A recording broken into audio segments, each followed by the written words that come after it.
En el libro de los Hechos leemos el capítulo 2, desde el verso 14 en adelante hasta el verso 24, y lee de la siguiente manera: en el nombre del Señor Jesús. Entonces Pedro, poniéndose en pie con los 11, alzó la voz y les habló diciendo: varones judíos y todos los que habitáis en Jerusalén, esto os sea notorio y oíd mis palabras. Porque estos no están ebrios como vosotros suponéis, puesto que es la hora tercera del día. Mas esto es lo dicho por el profeta Joel: en los postreros días, dice Dios, derramaré de mi espíritu sobre toda carne, y vuestros hijos y vuestras hijas profetizarán, vuestros jóvenes verán visiones y vuestros ancianos soñarán sueños. Y de cierto sobre mis siervos y sobre mis siervas en aquellos días derramaré de mi espíritu, y profetizarán, y daré prodigios arriba en el cielo y señales abajo en la tierra, sangre y fuego y vapor de humo.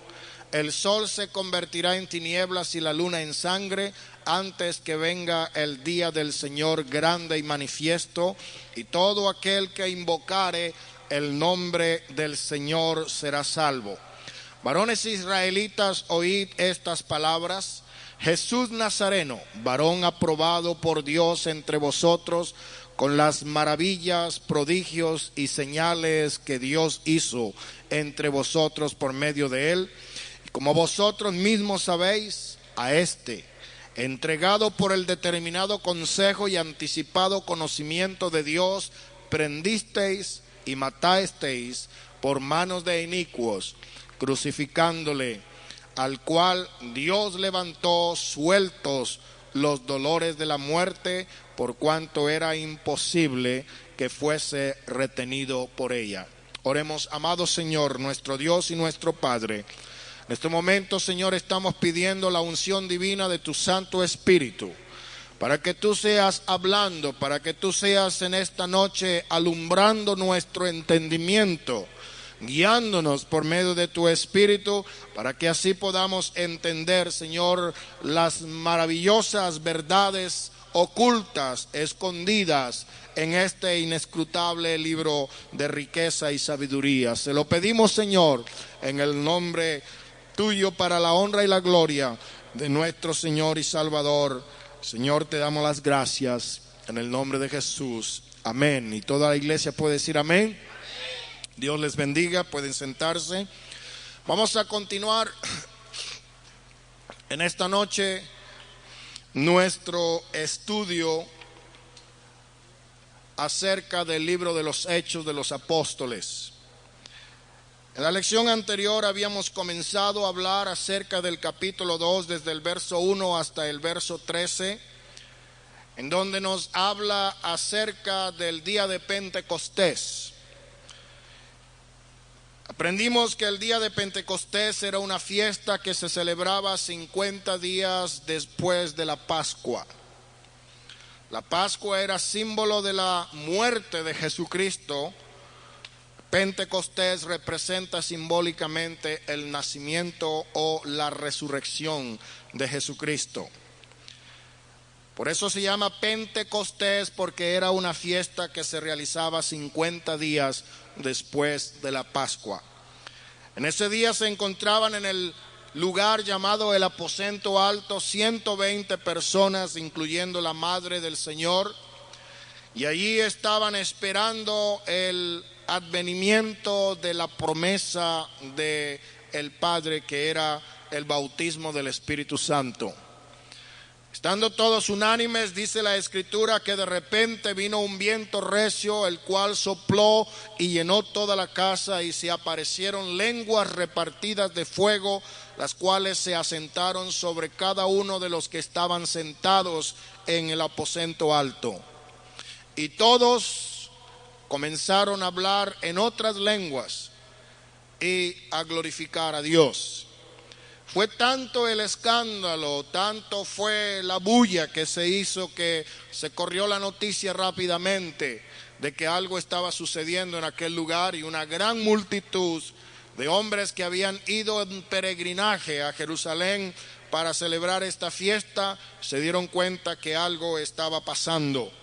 Y fue cuando ellos se preguntaron qué significa todo esto, porque estos hombres, siendo galileos, hablan en nuestro propio idioma en el cual hemos nacido. Este fenómeno en el cual la Escritura manifiesta el hablar en otras lenguas se le ha dado el nombre de glosalalia, y es bastante interesante estudiar esta doctrina. Sin embargo, por ahora solamente, hermanos, vamos a hacer una muy breve referencia a lo que aconteció, porque vamos a comenzar ahora en el verso 14, donde el apóstol Pedro se puso en pie. Hay una cosa muy interesante, hermanos, y es que aquí se está cumpliendo lo que el Señor le había prometido a el apóstol Pedro cuando él reconoció su divinidad. Se preguntaba el Señor: ¿qué piensan la gente acerca de mí? ¿Qué dicen en la calle que soy yo?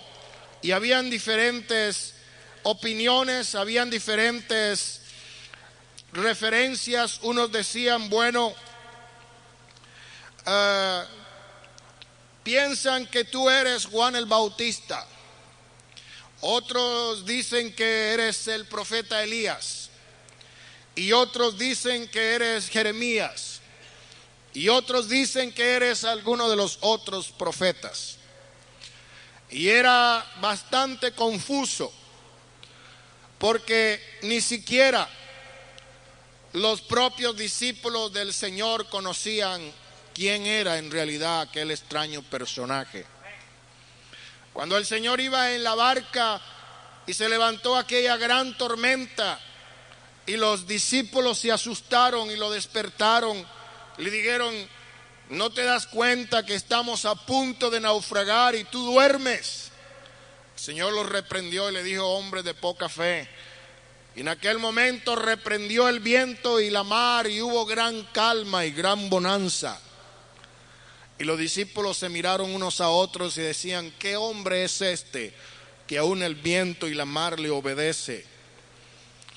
La misma pregunta se estaban haciendo: ¿quién es este hombre tan extraño? Y Pedro, cuando el Señor preguntó: ¿vosotros quién decís que soy yo?, inmediatamente él respondió: tú eres el Cristo, el Hijo del Dios viviente. Aquí en esta declaración de fe, el apóstol Pedro estaba reconociendo la divinidad de Jesús. Estaba reconociendo que en Jesús había una unión perfecta entre la naturaleza humana y la naturaleza divina. Lo que quiere decir es que aquel que estaban mirando como un hombre era Dios, que había sido manifestado en un velo de carne. Emmanuel, que traducido quiere decir con nosotros o en medio de nosotros está Dios. Jesús, que traducido quiere decir Él salvará a su pueblo de sus pecados. ¿Cuántos glorifican al Señor? Y dice la Biblia que inmediatamente el Señor le respondió: bienaventurado eres, Simón, hijo de Jonás, porque no te lo reveló carne ni sangre, sino mi Padre que está en los cielos. Y yo también te digo a ti que tú eres Pedro, y sobre esta roca edificaré mi iglesia, y las puertas del Hades no prevalecerán contra ella. Ya hemos estudiado que en esta declaración el maestro no está diciéndole a Pedro que él iba a ser el fundamento de la iglesia, que sobre él se iba a edificar la iglesia, porque hay algunos religiosos que enseñan que Pedro fue el primer papa y todos los demás fueron sucesores de Pedro. Pero la Biblia en ninguna parte habla que Pedro fue papa, y mucho menos que él estuvo ministrando en Roma. Pero lo que vemos aquí es una declaración de que sobre la revelación de la identidad de la divinidad de Jesús se iba a edificar la iglesia. Y como tú fuiste el primero en declarar esta confesión de fe en Jesús como el único Dios verdadero, le dice: a ti te daré las llaves del reino de los cielos. Esas llaves son simbólicas. Le voy a decir qué representan las llaves. Cuando una persona pasaba todo el estudio correspondiente a la ley mosaica, había una ceremonia en la cual la persona se graduaba como doctor en leyes. Y en el momento en que recibía el título de doctor en leyes, también se le entregaba la llave del cuarto en el cual se guardaban las escrituras. En cierta forma, el tener las llaves del cuarto donde estaban guardadas las escrituras le daba acceso a los manuscritos para que pudieran leer directamente. Y no solamente eso, sino que también le daba cierta autoridad para poder interpretar las escrituras.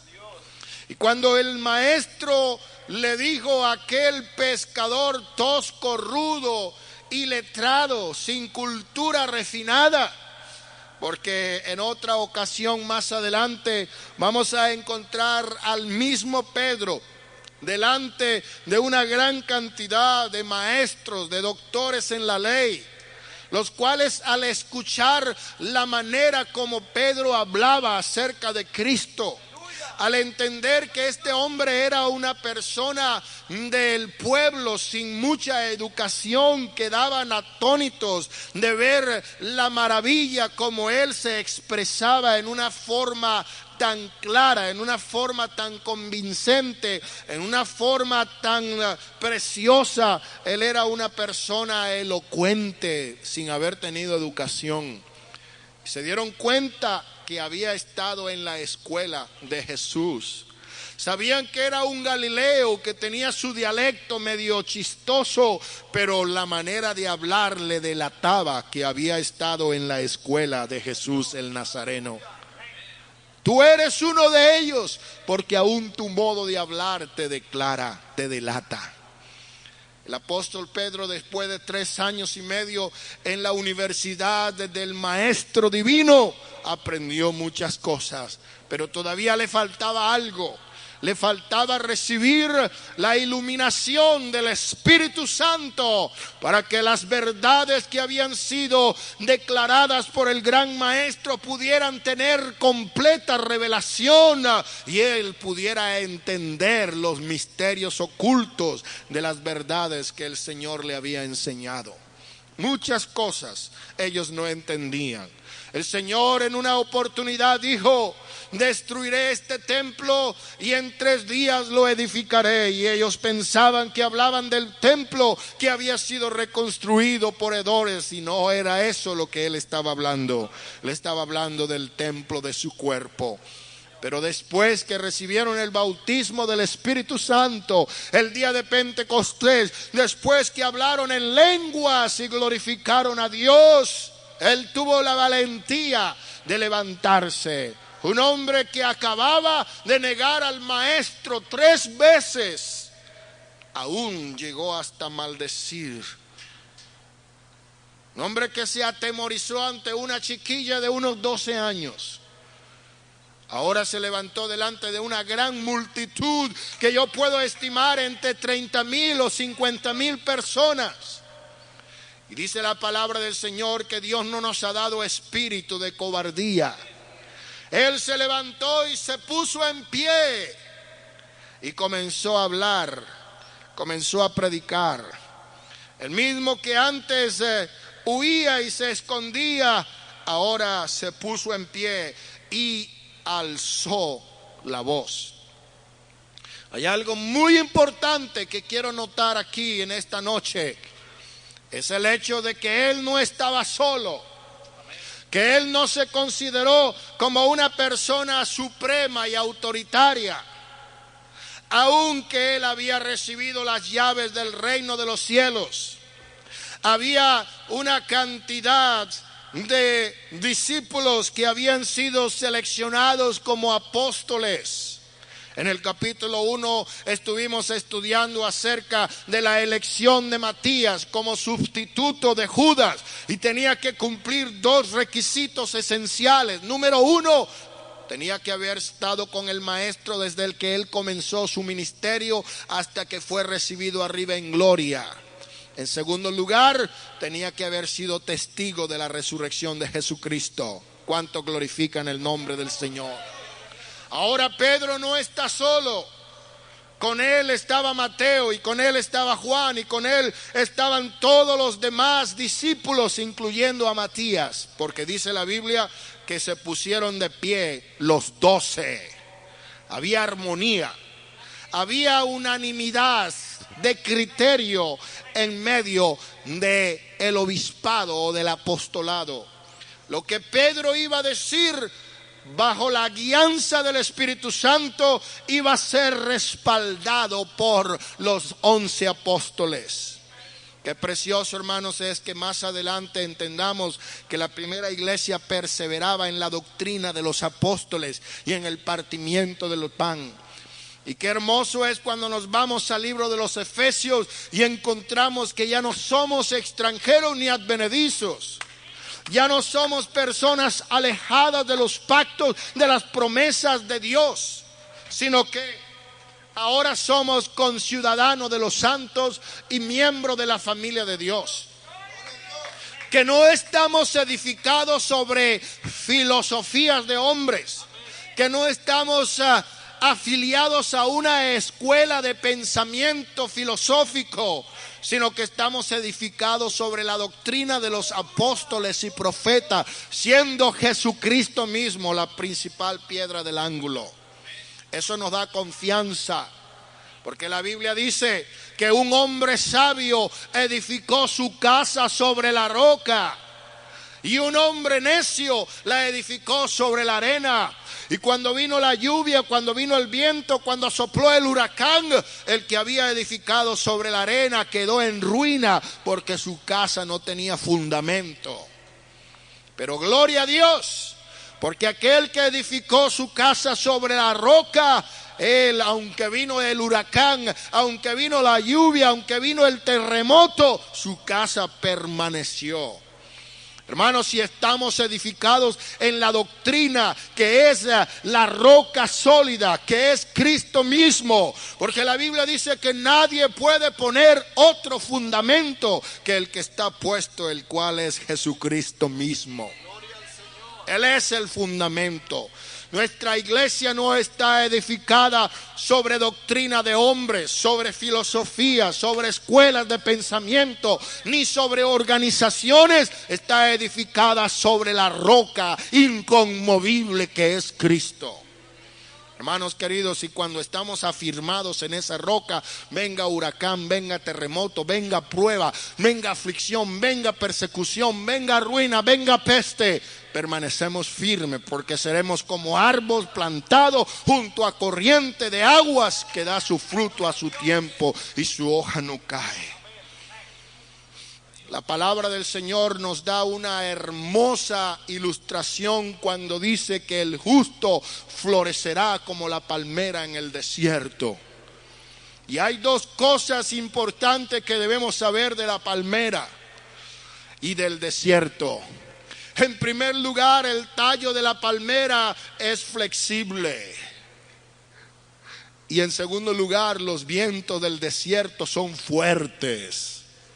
Y de vez en cuando viene un viento bastante fuerte que desarraigaría cualquier árbol en otras circunstancias. Pero aquella palmera está bien enterrada en la arena. Y aunque venga el viento se doblega y casi toca el suelo, su copa. Pero cuando pasa el viento vuelve y se endereza. Ese es el cristiano que está afirmado sobre la roca, que está edificado en Cristo. Dígame, hermano. Oh, pero aquellos que son como el tamo, que no tiene raíz y están nada más por encima de la arena, viene el viento y se los lleva. Y cuando usted viaja por el desierto de el oeste de Texas y de Nuevo México y de Arizona, usted puede ir manejando por el freeway, de repente le pasa por el frente un arbusto que fue desarraigado por el viento y se lo llevó. Así hay muchos cristianos que viene el viento y se lo lleva, pero estamos en Cristo, edificados sobre el fundamento. ¿Cuántos glorifican al Señor? Dice la Biblia entonces que Pedro se puso en pie y con él habían 11. Algunos dicen, Pedro más adelante se equivocó porque Mateo le refuta. Hermanos, en la iglesia había armonía, en la iglesia había uniformidad de doctrina. No habían 2, ni 3, ni 4, ni 5 maneras de interpretar un mismo versículo, ni un mandamiento. Había una sola forma de decirlo. Dice la palabra del Señor que este hombre Pedro alzó la voz y habló diciendo: varones judíos. En primer lugar, este sermón de Pedro en el día de Pentecostés está dirigido a los judíos. Todos los que habitáis en Jerusalén, esto os sea notorio y oíd mis palabras. Lo primero que va a hacer el apóstol Pedro en su sermón es refutar la acusación de los curiosos cuando dijeron: estos están ebrios, estos están borrachos, estos están llenos de mosto. Él va a hacer una refutación y dice: estos no están ebrios como vosotros suponéis. Hay algo hermoso que entender aquí y es lo siguiente. Hay otro pasaje de la Escritura en el libro de los Efesios que dice: no os embriaguéis con vino en lo cual hay disolución, antes sed llenos del Espíritu. Aleluya. Y yo me he preguntado por qué relaciona el autor de Efesios el vino con el Espíritu. Hay varias razones. El vino es alborotador. El vino alegra el corazón. Hermanos, el vino hace olvidar las penas. Pero el vino y el licor dejan cruda, deja ojos morados, deja la cartera vacía. Pero el vino del cual Pablo estaba hablando es un vino diferente. Y podemos ver los efectos alborotadores, alegres. Podemos ver la inhibición como se rompe. Y hay personas que son tímidos, que son un poco penosos, pero cuando son llenos del bautismo genuino del Espíritu Santo, todas sus inhibiciones, sus penas, todo eso desaparece. Y usted lo puede encontrar hablando en lenguas, danzando en el Espíritu, porque no lo hacen en la carne, lo están haciendo bajo la influencia del poder del Espíritu Santo. El Espíritu de Dios le da gozo al que está entristecido, le da fortalezas al que está debilitado, le hace olvidar las penas al que está en tribulación. Por eso, hermanos, es que nos embriagamos con un vino nuevo, y es el vino del Espíritu Santo. Gloria a su nombre. Pero aquí Pedro dice: estos no están borrachos como ustedes suponen. Estos están borrachos, pero de otra borrachera diferente. Estos no se emborracharon con Budweiser, estos no se emborracharon con wine cooler, estos no se emborracharon con ron, estos no se emborracharon con mezcal ni tequila. Estos están borrachos, pero de la gloria de Dios. Hermano, y lo que hemos estado en el movimiento pentecostal, hemos podido ver bastantes borrachos en el espíritu. Personas que salen, hermano, con la corbata toda torcida y con el pelo todo despeinado, y las hermanas con el chongo todo alborotado, y un zapato por aquí, otro zapato por allá. Y si llegaría aquí un visitante que no conocería lo que está pasando, diría: esta bola de borrachos. Una vez llevaron la policía a una iglesia pentecostal y acusaron que el pastor les daba a la gente droga para que se pusieran locos. Y vinieron a apresar al pastor, y él le dijo: bueno, revísenlo a todos, háganle examen de sangre a ver qué clase de droga les estoy dando. Era que estaban tan llenos del Espíritu Santo que los vecinos comenzaron a asustarse y tuvieron que llamar a la policía a ver qué era lo que estaba pasando. Eso es Pentecostés, hermano. Eso es Pentecostés, amigo. ¿Cuántos alaban al Señor? Esto no es tan borracho como ustedes suponen. Sí es tan borracho, pero es de otra cosa. Y luego él resalta el hecho, dice que es la hora tercera del día. La hora tercera del día era a las 9 de la mañana. Eran las horas que dedicaban los hebreos, los israelitas, para la oración. Y aún los borrachos más borrachos y más viciosos a esa hora no tomaban. Con esto el apóstol Pedro está dando una explicación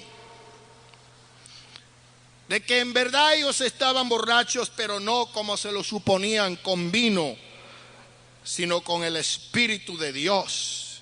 ¿Cuántos glorifican al Señor? Ahora Pedro comienza su sermón cuando dice: esto os sea notorio.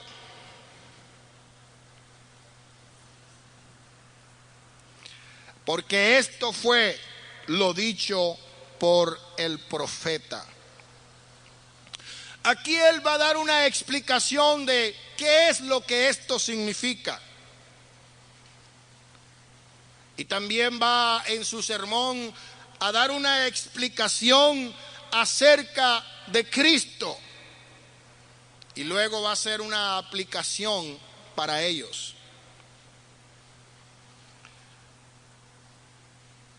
El mensaje evangélico no es un mensaje florido en palabras rebuscadas del diccionario que nadie entiende. No es la jerga profesional de los teólogos académicos que confunden a las personas porque nada le entienden. El mensaje del evangelio era sencillo y sigue siendo sencillo. El mensaje del evangelio era explicado en una forma tan clara y tan concisa que cualquier niño de 10 años podía entenderlo. Amén.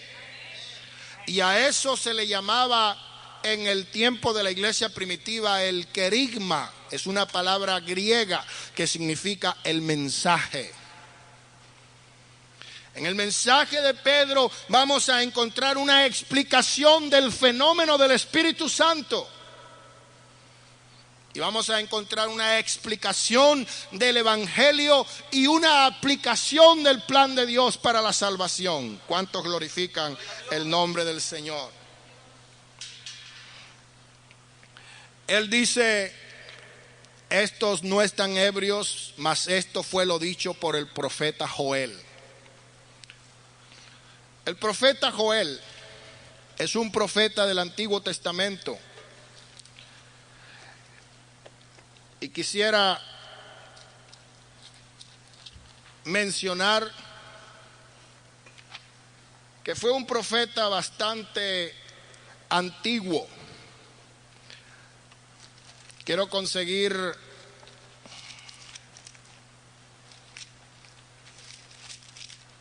la fecha en la cual este profeta de Dios escribió. Ya la conseguí. El ministerio del profeta Joel se cumplió entre los años 825 y 815 antes del Señor Jesucristo. Era un profeta de Judá. Ejerció su ministerio profético probablemente durante el reinado de Joás. Es muy posible que en su juventud hubiese conocido al profeta Elías. Fue contemporáneo del profeta Eliseo. 850 años antes del cumplimiento, Joel había profetizado el derramamiento del Espíritu Santo. Una de las maravillas enigmáticas de la exactitud, de la precisión de la palabra de Dios. Han habido muchos que han querido refutar la autenticidad, la exactitud, la inerrancia de la palabra de Dios. Hay algunos que han tratado de introducir la idea de que hay contradicciones y por lo tanto no puede ser palabra de Dios sino obra de hombres, y se debe estudiar como literatura, como historia, pero no como un libro en el cual debemos basar nuestra forma de pensar y nuestra conducta. Y estas personas han hecho un gran esfuerzo por hacer quedar la Biblia en ridículo. Sin embargo, la palabra de Dios siempre ha salido victoriosa de toda prueba. Y la misma Biblia dice: el cielo y la tierra pasará, pero la palabra de Dios permanece para siempre. Porque las profecías no fueron traídas por voluntad de hombres, por voluntad humana, sino que hombres de Dios escribieron siendo inspirados por el Espíritu Santo.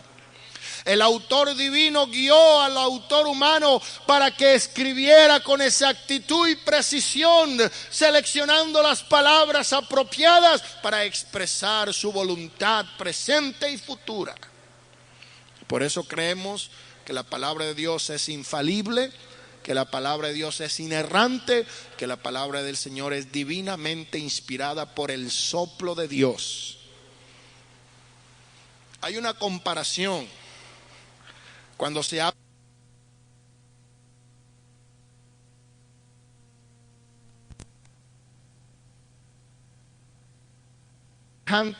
a cuando el viento sopla y los navíos de vela son empujados por el viento. De esa misma manera los hombres de Dios fueron guiados por el Espíritu Santo. El soplo del Omnipotente los dirigió para escribir lo que escribieron. No es palabra de hombres. Pues si hubiera sido palabra de hombres, estuviera llena de errores, estuviera llena de equivocaciones. En una oportunidad estaba hablando yo con un obispo de la Iglesia de Jesucristo de los Santos de los Últimos Días. Y le hice una pregunta: ¿usted tiene fe en el libro de Mormón como algo que es palabra de Dios? Y me dijo: claro que sí, es uno de nuestros fundamentos de fe. Y le dije: ¿usted acepta que de 1830 a 1956 hay más de 3.600 cambios fundamentales en el libro de Mormón? Y la contesta que me dio es: ¿y usted cómo lo sabe? Yo lo sé porque lo he estudiado en sus propios libros. Es que yo vivía con un pastor en la ciudad de Salt Lake City, Utah, y él en una oportunidad se hizo pasar por un mormón y entró a una librería y nos metieron a una bóveda donde tenían libros que no se le permitía vender a todo el mundo, y nos vendieron una gran cantidad de revistas y de libros y de cosas que eran supuestamente secretos exclusivos de los mormones. No debería ser tan secreto de que lo estaban vendiendo y no se dan cuenta que se lo estaban vendiendo a un pastor pentecostal. Pero si es algo que es verdadero, ¿por qué lo han cambiado 3.600 veces? Pero la palabra de Dios, me dice él, también la Biblia la han cambiado, la han modificado. Pero hay una cosa, hermano, que nosotros creemos en la inspiración, no de la versión en español, sino del original en el cual fue escrito. Y el original del Nuevo Testamento es el griego y del Antiguo Testamento es el hebreo. Estas son traducciones aproximadas de los originales y creemos que es lo más fiel y exacto posible a lo que podíamos considerar el original inspirado por Dios. A su nombre. Gloria al Señor. Hermano, esto es el cumplimiento de lo que dijo el profeta Joel. ¿Cuánto? 850 años antes. Acuérdese de esa fecha. 8 siglos y medio antes. Yo creo que ya nadie se acordaba de eso.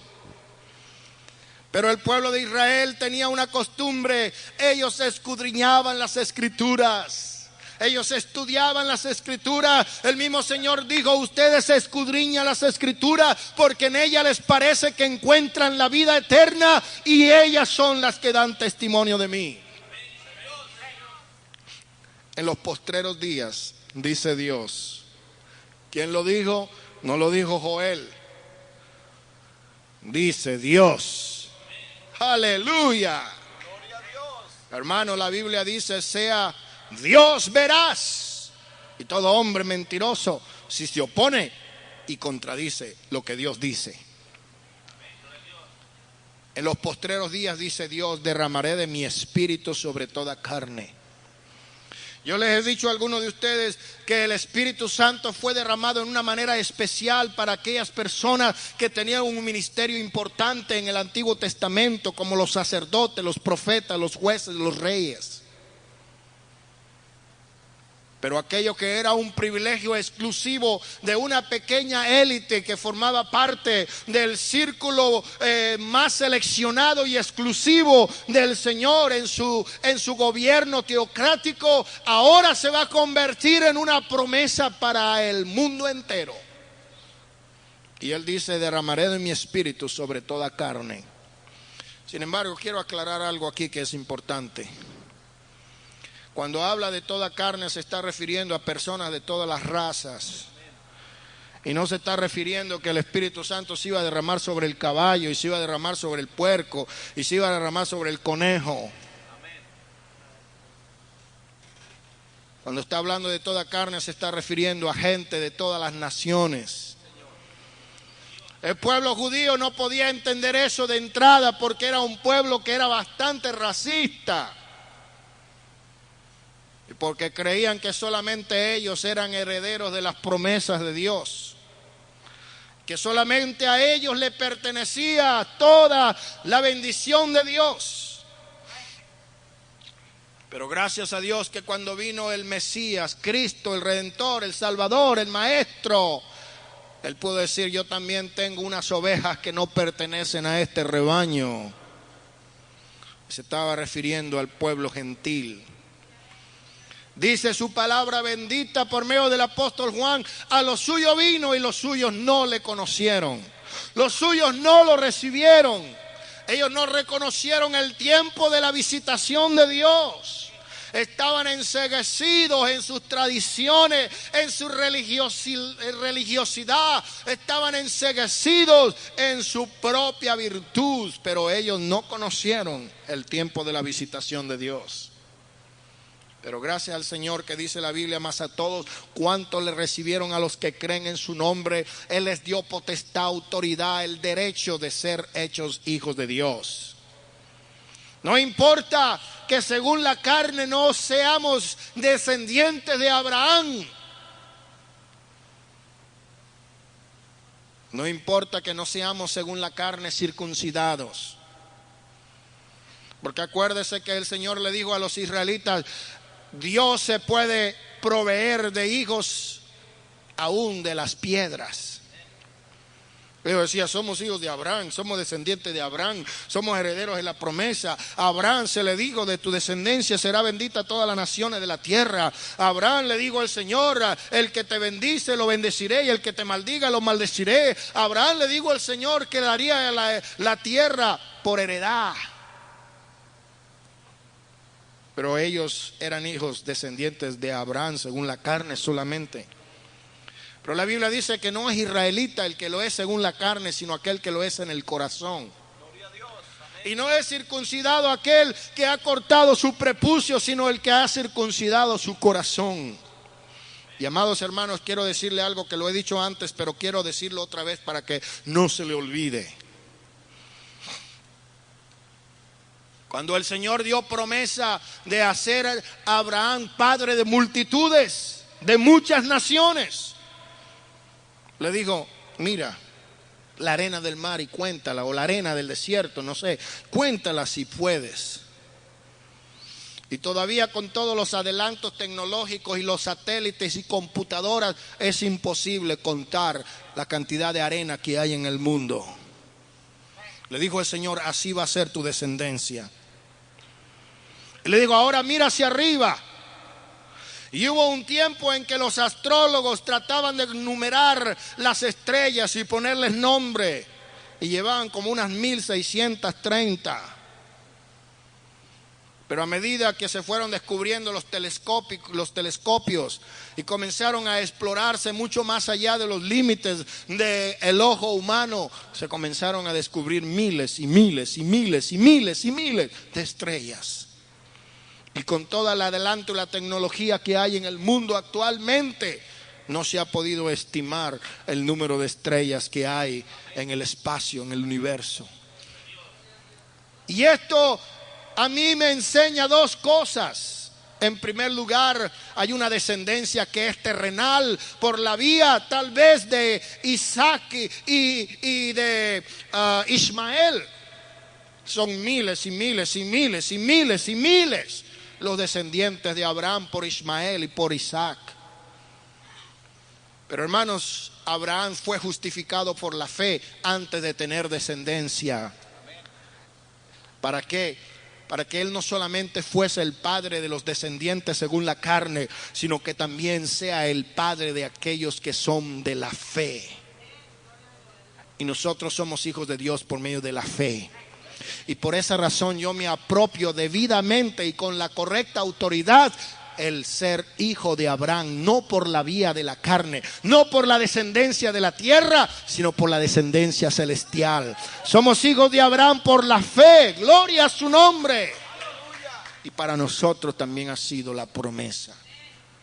No únicamente para los israelitas, no únicamente para los judíos, sino para todos aquellos que en cualquier lugar de la tierra le busquen. ¿Cuántos glorifican al Señor? Dice aquí, hermanos, vuestras hijas, vuestros hijos y vuestras hijas profetizarán. Vuestros ancianos soñarán sueños y vuestros jóvenes verán visiones, y vuestros ancianos soñarán sueños. De cierto, sobre mi siervo y sobre mis siervas en aquellos días derramaré de mi espíritu y profetizarán.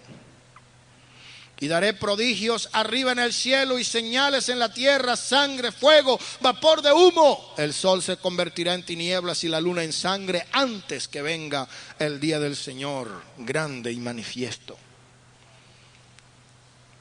Hay algo importante que notar aquí, hermanos, y es que el día grande del Señor es el día del juicio. Juicio terrible.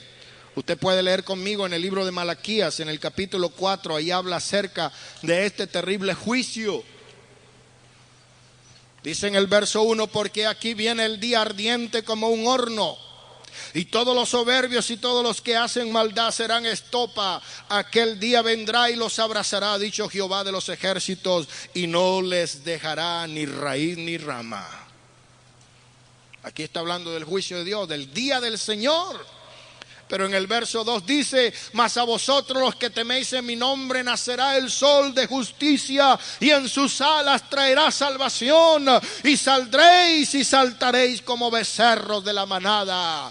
Y muchos dicen: ¿por qué los hermanos brincan? ¿Por qué los hermanos tumban silla? ¿Por qué los hermanos se mueven así? Porque es promesa de Dios, aleluya. Gloria al nombre del Señor. ¿Cuánto glorifican su nombre? También vamos a encontrar esta profecía en el libro de Pedro, el primer libro de Pedro, No, en el segundo libro de Pedro, en el capítulo 3. El verso 10 dice: pero el día del Señor vendrá como ladrón en la noche, en el cual los cielos pasarán con gran estruendo, y los elementos ardiendo serán deshechos, y la tierra y las obras que en ella hay serán quemadas. Esto es lo que va a pasar cuando la tierra se derrite. Aleluya. Hay muchos que están sembrando en la tierra para vivir por toda la eternidad, planeando para dentro de 200 y 300 años. Pero un día de estos, la tierra que ahora es dejará de ser. La tierra y las obras que en ella hay serán quemadas. Pero dice la palabra del Señor en el verso 13: pero nosotros esperamos según su promesa un cielo nuevo y una tierra nueva, en los cuales mora la justicia. Hermanos, en el sermón que predicó Joel, él está diciendo: en los postreros días derramaré de mi espíritu sobre toda carne, y van a haber milagros, van a haber maravillas, van a haber señales, van a haber prodigios. Y qué hermoso que el Señor también pudo testificar y decir: el que cree en mí, obras mayores que estas hará. No podemos decir nosotros que vamos a hacer más obras poderosas de las que el Señor hizo, pero acuérdese que la iglesia es el cuerpo místico de Cristo. La iglesia es la extensión visible de su ministerio. Cristo está obrando en la tierra por medio de su boca, de sus manos, de sus pies. Cristo está obrando en este tiempo por medio de su iglesia, que es el cuerpo místico de Cristo. Él es la cabeza, pero la iglesia es el cuerpo, por medio del cual Él se manifiesta y se moviliza. Y amados hermanos, yo puedo testificar con toda fe y la cabeza en alto, sin temor a equivocarme y a ser acusado de mentiroso, que el Señor es el mismo ayer, hoy y por todos los siglos. Y lo que Él hizo ayer lo sigue haciendo hoy y lo va a hacer mañana, hasta que Él venga y se lleve a su pueblo. Bueno, alguien me preguntaba: hermano, ¿y por qué razón es que la iglesia moderna ha perdido la fe? No hay milagros, no hay sanidades. La iglesia se ha modernizado, la iglesia se ha hecho mundana, la iglesia se ha hecho fría, tibia. ¿Qué pregunta? Son las preguntas, hermanos, que lo ponen a rascarse la cabeza antes de dar una respuesta. Pero yo les quiero decir una cosa, hermanos queridos. Cuando alguien tiene una apendicitis crónica, lo único que tiene que hacer es marcar el 911 y decir: manden un paramédico que me estoy muriendo. A los pocos minutos llegan a su casa, lo levantan y aunque sea para el ventado se lo llevan. Si no se muere en el camino, a lo mejor se muere allá esperando en la emergencia. Y si pasa la prueba de esperar en la emergencia que lo vea el doctor, a lo mejor se salva. Pero ¿qué estoy diciendo? La gente tiene más fe en el médico, en los paramédicos, en las ambulancias, porque está disponible fácilmente. Por eso no hay milagros, porque no hay necesidad. Pero hermanos queridos, hay personas que están en las montañas, en cualquiera de nuestros países, y el médico más próximo está a 100 kilómetros y hay que irse en mula y esperar un camión que pasa cada 2 días.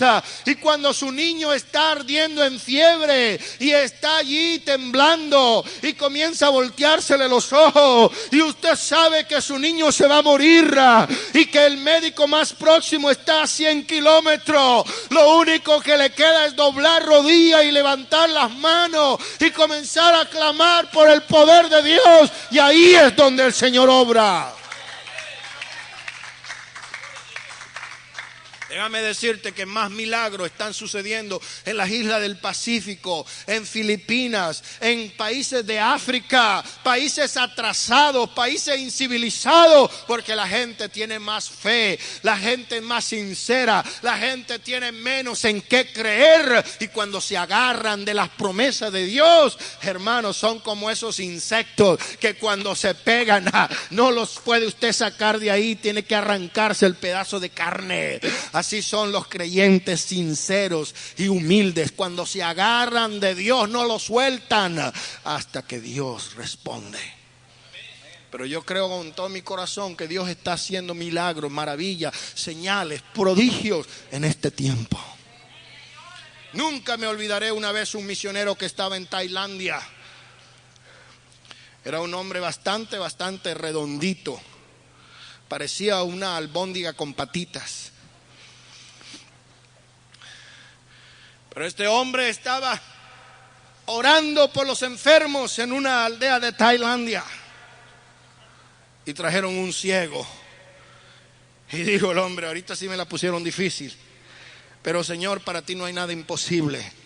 Y comenzó a orar con fe y más fe y más fe, y hablando en lenguas, invocando al Señor. Y de repente oyó que dice una voz: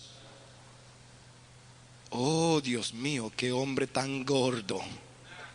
Y cuando abrió los ojos era el ciego, que se le habían abierto los ojos, y lo primero que, según él dice, había visto era aquel hombre tan gordo. Y él dijo: gloria a Dios, fue sano en el nombre del Señor. ¿Cuántos glorifican al Señor? Él sigue haciendo milagros, prodigios, maravillas, señales. Él es el mismo ayer, hoy y por todos los siglos. ¿Cuántos lo creen? Amén, lo creemos, pero así. Todavía tenemos el Medicare, todavía tenemos la aseguranza. Y si no tenemos aseguranza para el venta, o por lo menos allá no nos dejan morir. Pero hermanos, el verso 22 continúa diciendo: varones israelitas, oíd estas palabras. Aquí el apóstol Pedro va a comenzar a introducirle a él. ¿Quién es él? Jesús. Sepan ustedes que este Jesús Nazareno, varón aprobado. Qué precioso que dice la Biblia: procura con diligencia presentarte a Dios aprobado como obrero que no tiene de qué avergonzarse y que traza bien la palabra de verdad. Aprobado. Jesús Nazareno aprobado por Dios. ¿Cómo lo aprobó Dios? Cuando dijo: este es mi Hijo amado en el cual tengo complacencia, a él oís. ¿Por qué? Porque yo creo, hermanos, que Jesús, a pesar de que era una unión hipostática entre la divinidad y la humanidad, la naturaleza humana y la naturaleza divina, él en su naturaleza humana podía haberse rebelado contra la naturaleza divina. Tenía la libertad de escoger. Él podía haber decidido en el monte de la tentación obedecer al diablo cuando le dijo: todo esto te daré si postrado tú me adoras. Él pudo haberlo aceptado. Sin embargo, él dijo: apártate de mí, Satanás, porque escrito está: al Señor tu Dios adorarás y a él solo servirás.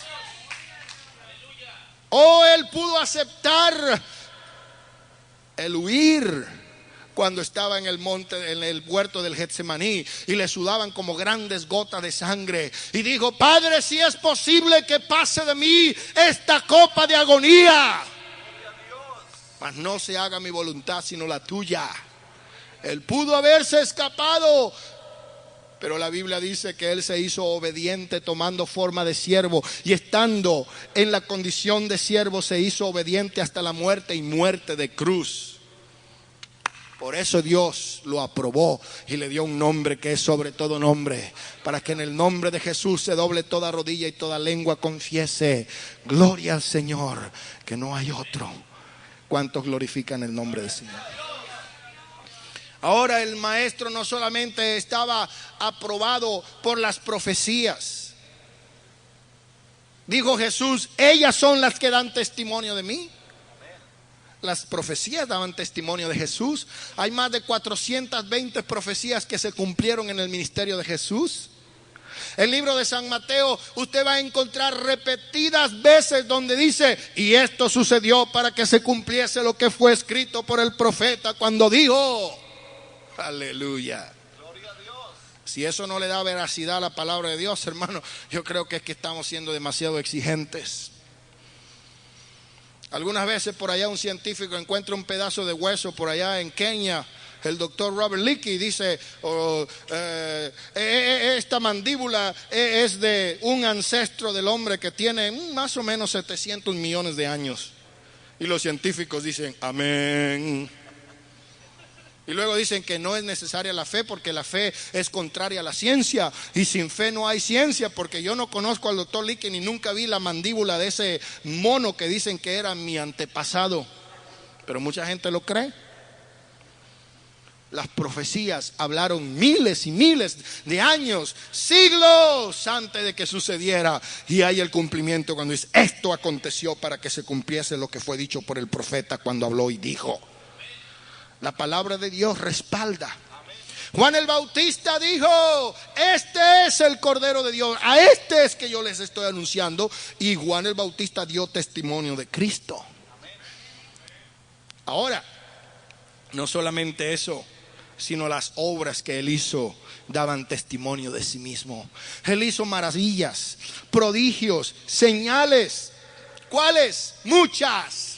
Hubieron sanidades, ciegos recibieron la vista, paralíticos salieron corriendo, leprosos quedaron limpios con piel de niño, muertos resucitaron, él multiplicó los peces y los panes, él caminó sobre las aguas y muchas otras cosas más hizo el Señor.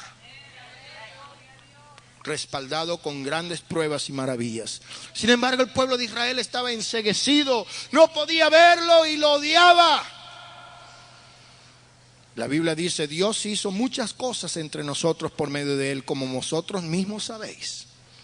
Ellos no eran ignorantes, hermano. Ellos sabían. Acuérdese que cuando vinieron los 3 magos de Oriente, le vinieron a preguntar a Herodes: ¿dónde ha nacido el rey de los judíos? Porque su estrella hemos visto en el cielo. Y llamaron a los intérpretes y dijeron: en la aldea de Belén dice la escritura que iban a nacer. Y él le dijo: vaya y lo busquen, y cuando lo encuentren avíseme para yo también ir a adorar. Mentira, lo quería matar. Pero las escrituras daban testimonio de Jesús.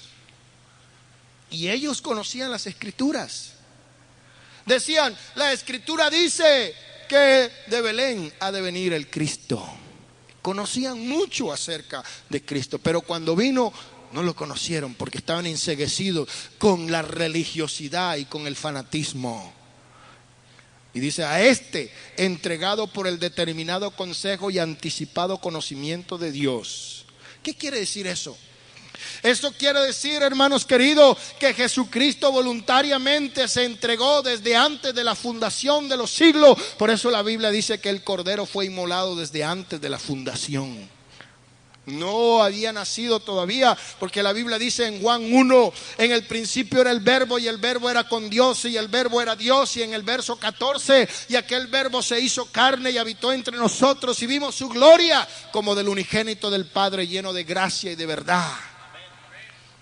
Pero ya en el plan de Dios, en los designios de la voluntad perfecta de Dios, miles de años tal vez antes que el hombre hubiese sido creado, antes de Dios permitir el decreto de la caída, ya el Señor se había provisto de un sacrificio perfecto. Cuando Pedro le dijo: oh Señor, nunca esto te vaya a acontecer, de que tú vayas a ir a Jerusalén y te vayan a atrapar y te vayan a matar. No, Señor, yo voy a defenderte. El Señor lo reprendió porque él había dicho: yo para esto he venido al mundo. Él sabía a qué había nacido, para qué había nacido. Y muchas veces cuando quisieron prender al maestro, se les escabullaba, se les escondía, se les escapaba, los enceguecía y les pasaba por un lado, ni cuenta se daban dónde estaba. Pero cuando llegó el día y dijeron: ¿a quién buscáis? Ellos dijeron: a Jesús de Nazaret. Y dijo: yo soy. Y cuando él dijo: yo soy, la gente cayó hacia atrás como por un fulminante relámpago. Un rayo los empujó para atrás, porque yo soy es el nombre que le dio Dios a Moisés. Cuando Moisés le dijo: ¿en nombre de quién iré? ¿A quién le diré el pueblo que me envió? Y él dijo: diles: yo soy, me envió. Oh, bendito sea el nombre del Señor. Yo soy. A este entregado por el determinado consejo y anticipado conocimiento de Dios, prendisteis y matasteis por manos de inicuos. ¿Por qué se refiere ahí a manos de inicuos? Porque quienes mataron, hay muchas personas que dicen: bueno, ¿quién es culpable de la muerte de Cristo? Y unos dicen, bueno, Judas, porque Judas lo entregó. Otros dicen, no, el culpable es el diablo, porque el diablo entró en el corazón de Judas y le dijo lo que tenía que hacer. Otros dicen, no, los que mataron a Jesús fueron los judíos, porque ellos fueron quienes lo acusaron. Y otros van a decir, no. Los que mataron a Jesús no fueron los judíos, sino que los mataron en realidad fueron los romanos. Y luego usted se rasca las cabezas como hace el mono y bueno, ya entonces, ¿quién fue? Y la respuesta es todos. Dios participó, el diablo participó, Judas participó, los judíos participaron, los romanos participaron, el mundo entero participó. Todos. Si Dios no lo hubiera permitido, no hubiera sucedido. Pero gracias a Dios que nosotros sabemos por qué Él lo permitió. ¿Por qué? Porque Él sabía que la muerte no le podía retener. Por eso dice, al cual levantó suelto los dolores de la muerte, por cuanto era imposible que fuese retenido por ella. Aquí el apóstol Pedro está introduciendo la resurrección de Cristo de entre los muertos.